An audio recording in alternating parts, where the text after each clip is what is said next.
You just crossed over into the female zone. The amount of comments on my breasts is actually like, and I'm a nobody. I'm a literal mother effing nobody. And this is what kind of harassment. Pancake tits, letting gravity take its toll, talking about my nipple size. I mean, it's a free-for-all. And let me tell you, Y2000XD, who the hell are you to comment on my titties? Show me your titties. I'm sure you got a big fat pair. We are so desensitized to real breasts that women who just don't have breast implants are being mocked. Yeah, I got small titties. I'm pretty skinny. I'm fit. I breastfed 2 babies, okay? Like, in other parts of the world, these titties are normal. Oh, sister, let me get this straight. So you decided to jump on social media and post whatever you're going to post on, including a pair of dollar-sized pancakes you got there, and all of a sudden, you are mad because men were not nice to you? Sweetheart, it's called social media. It's not called glamorize me because I say so. Let me put it this way. If you put it out there, all kinds of comments are going to come. Negative and positives. I should know. I've been doing this for years. And it's not all sunshines and rainbows. Justifiably, it shouldn't be so. Give me a moment to understand this. How is it that you believe that you're entitled to you posting a video out there and automatically someone's got to treat you like you're one of the Kardashians?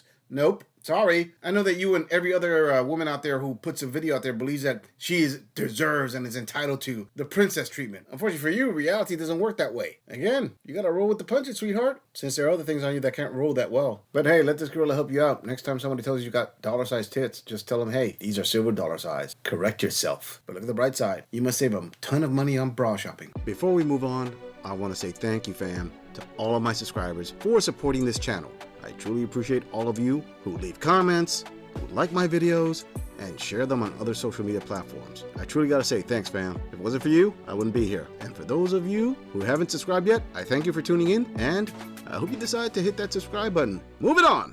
A guy was supposed to come over tonight, and he canceled on me. And this is the he's missing out on.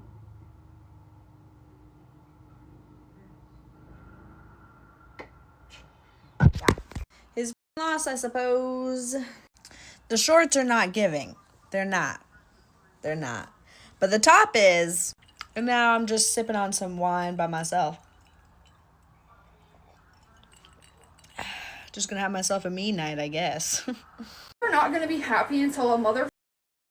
I cannot fix that I am flat-chested at all, and it literally eats me the up that every bitch I have ever been cheated on with has bigger boobs than I'll ever have. I can't go to the gym and work on bigger tits. I can, however, go to a plastic surgeon and spend $8,000 on new tits.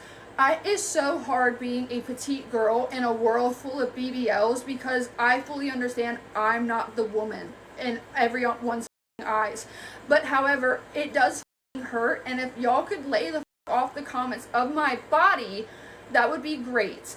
Okay, so I just want to reach out to y'all because I need help as far as I have 3 sons and their dad's not in the picture, right? You know, it's just, but I have an 8-year-old, a 5-year-old, and a 2-year-old, and I need y'all, men, I need y'all's help on things that I need to be teaching them. I should be teaching them. That's good for them to know. You know, as from a man's perspective, you know, I don't know if y'all could just help me out with that. Like real talk. I don't know. So, am I the only one? I'm 44 and I'm not attracted to men my age or older. But let me tell you why.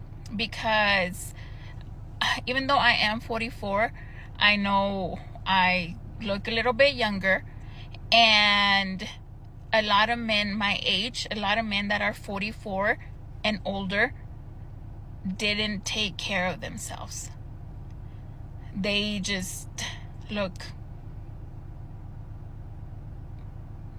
in their late 40s. And I'm just like not attracted to that. So. Oh, hell no.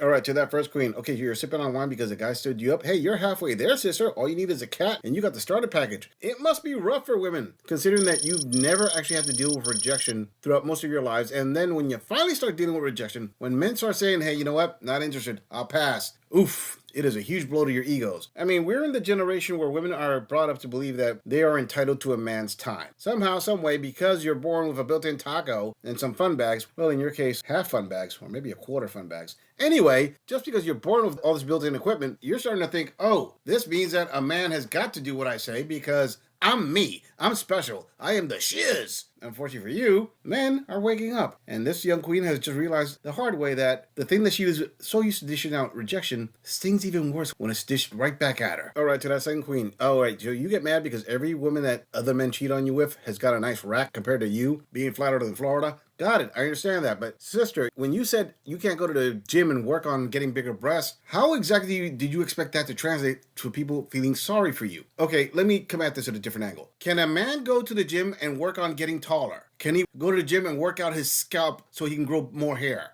Can he work on his face to become more handsome? Notice how men have not been able to do this forever. And women will tell them in their faces are their defects. It's not that they're going to go out with them and cheat on them with another guy. No, I'm talking about in their face. Before they even go out with them, they'll just tell them, you're too short for me, you're too bald for me, you're too ugly. And you know what I'm going to tell you? What I'll tell every other man. Hey, choose a struggle. Work on your strengths and stop crying about your weaknesses. All right, to that third queen. You're a single mom. You got 3 babies. I'm assuming you have 1 baby daddy, maybe more than 1. I don't know. You weren't very clear there. And you're saying men chime in. You want to give the best advice to your son so they actually grow up to be good men and not make mistakes. Well, this girl is going to say that the number 1 piece of advice you should tell your sons is don't ever get with a single mom. I mean, you don't want to get with a woman who already proved that she can't work it out with the baby daddies of the kids that she already has. And if you have kids with this woman, she's always going to treat her first kids better than your kids. That's some great advice there. Hope that helps, sweetheart. All right, to that 4th queen. Sweetheart, I got to ask, do you own a mirror?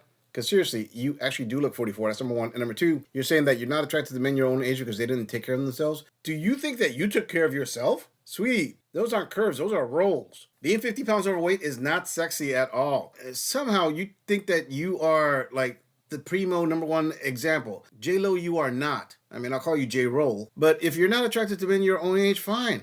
Don't be attracted to men your own age. But I'm pretty sure that the younger men look at you and they're going to figure, all right, you know what? We're pushing for the cushion. She's good for a roll in the sheets. That's about it. But you are the same one that had a video previously talking about how men, or 99.9% of them, would all essay women and children. Honey, you look like the type of woman that would assault a all-you-could-eat buffet on more than 1 occasion. Check yourself before you wreck yourself. Moving on. Let me paint a picture of what casual sex actually looks like. The conversation that goes along with that when you're meeting somebody for casual sex. When I first started dating after my divorce, I thought to myself, maybe this is the right time to just not put any like emotional effort into anybody and I could just go out and have sex, right? Sex positivity all up front. We are able to do whatever the we want. So I go on the dating apps and, there are some people that are really honest and are like, hey, I just want casual sex. So I started talking with this one guy. He was probably like 6 or 7 years younger than me. Really cute, like very attractive. And he was very clear on his relationship page, right? The status. He wanted a casual relationship. So I said, okay, I've never really done that based on the apps. The people that I've done that with has been in person, right? Like we've met in person and it just worked out that way. But I haven't done it on the app. So I really need to make sure that you and I have at least something to talk about, because sometimes it's nice to sit and have a drink before, you go at it. Probably didn't use those words, but I'm just trying to simplify things. So we met for dinner. We went and had sushi and we're sitting at the table and we're having conversation, and he was just a nice guy, but immature in the ways that I wanted to be able to have conversations, right? Sometimes I want to get into this existentialism and, talk about that just isn't really in front of you, but could be in front of you, and weird stuff, right? It's just the way that my brain works. And he wasn't quite there yet, which is fine, right? And not everybody can have that conversation, and I know that. So we're across the table, and I was like, you know what? I've really enjoyed getting to know you. I just don't think this is going to work in that way. And it has nothing to do with you, it just has to do with, I don't think that there's the chemistry. I'm not feeling that chemistry. And, you know, I don't want to waste your time. I paid for dinner and I left. And he sent me a text later after he contemplated, and he was like, you know, I really initially thought that you wasted my time by meeting me and then not doing anything after. He said, I haven't had a lot of people do that, but you allowed me the opportunity to talk to you and to get to know you and to see if we were compatible outside the bedroom, which means that we might not be compatible in the bedroom, right? Because you have to be able to talk and communicate and have like things on the same level. My point is that if you're going to be honest about wanting casual sex, you need to be upfront about it. This is not, I'm going to take you on a date and I'm going to like pretend that we're going to get into a relationship and I'm not going to bring it up, or I'm going to say something very sly, you know, at dinner where it's, I really enjoy, you know, like having sex really early on in a relationship. Is that something you're aligned with, right? You're not going to use words that aren't in relation to the fact that you just want to. You are going to use words that say, I am looking for a very casual relationship. Meaning, I want to just have sex. And if that's not something that you're aligned with, I am not going to pressure you into doing it. I'm going to choose for myself that I would much rather have somebody that is all in and understands the boundaries of casual sex, because they can get skewed. You have to have rules with it. You have to have an understanding that it really is just casual sex. So if you want to talk about honesty and communication, you need to be very upfront about what you want in the beginning and not string somebody along. You know, this gorilla cannot make this stuff up. I mean, this woman made this video to try to prove a point, and in doing so, she proved the exact opposite. She proved exactly why men shouldn't be upfront with women and say, I just want to have sex. So she went on this long tirade to say, well, you got to say upfront that I just want sex, and I respect that. And then she goes on a date and she treats the date as if it had potential to be an actual relationship rather than just keep it at, let's just have sex and that's it. And then she decides not to have sex with a guy and says, see, it wasn't a waste of time. Actually, it was, because you said up front what you wanted. I want to have sex. So it was based on pure physical, and you saw a guy that you found physically attractive. But then you brought in the relationship aspect of it. The part that you said that you weren't looking for is what made you decide, hey, I don't want this, because of the way we talked. This is exactly why men don't say up front, hey, I just want to have sex, because women are never really honest about it. You were not. I'm sorry. This was a total spin that this queen did, trying to say, okay, you know, I'm divorced and I decided that I want to up my mileage a little bit more, so let me get a little bit more D out there. But it's going to be only sex-based. Yeah, you got it? That's exactly what I'm going for. And then she makes it completely about vibes and relationship based. Oh, this isn't going to work out. I know that when women see this, they actually believe that, oh yeah, that's so true. She's absolutely right. Except her actions completely contradicted her words. And this is what experienced men already know. You don't go off what she says, you go off her actions. And her actions were clear. Her upfrontness is all a bunch of crap. Emotional damage! I'm just saying, if you enjoy this audit, click on the video in the end screen for more content. If you would like to support the channel, please follow the link in the description to donate to our beer fund. Or like, subscribe, and share this video on other social media platforms. If you agree or disagree with anything about this audit, please let us know in the comments. I'm going to leave this audit right here. I'll see all of you in the next episode.